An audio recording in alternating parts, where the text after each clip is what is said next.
Now, they say that bad days start when you get out of bed on the wrong side. If you have a wall on one side of your bed, then that's probably true.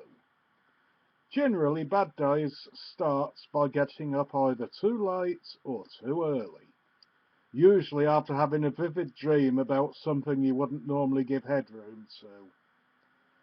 On bad days, you close the front door 1 second after realising that your keys are on the kitchen table, and 1 second before you realise that the outer porch door is also locked. When you reach for your mobile phone, you remember you lent it to your partner who left for Swindon 5 minutes ago. Bad days happen because individual bad things happen in groups of three. The grandfather and mother of bad days is when you lose your job, you phone home to get some sympathy, and your partner says they're leaving to live with the person who just sacked you.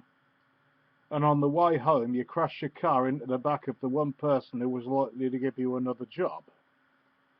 Standard bad days are when you decide to work at home on the same day they decide to have the World Convention of Pneumatic Drills outside your front door, during which it's necessary to cut off your water, phone and electricity.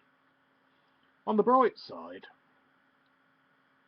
your postman will still get through to let you know your house is being repossessed. When you're having a bad day, you'll notice every tiny little thing that goes wrong, because these tiny little mishaps have a purpose of just about summing it all up.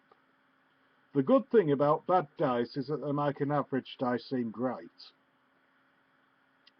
The fact that the traffic that held you motionless for 3 hours yesterday is moving at 20 miles per hour today seems like bliss. One interesting thing about bad days is that they seem to last forever. You can get 3 good days into the space of one bad day. The reason for this may be that bad days are self-perpetuating. Something bad happens, you shout at somebody, somebody shouts at you, and then something else bad happens courtesy of the person you've just shouted at. A good way of avoiding bad days is not to attract them on yourself, don't inflict them on yourself in the first place. People put an elephant in the diary because it looks very small and manageable from a long way off.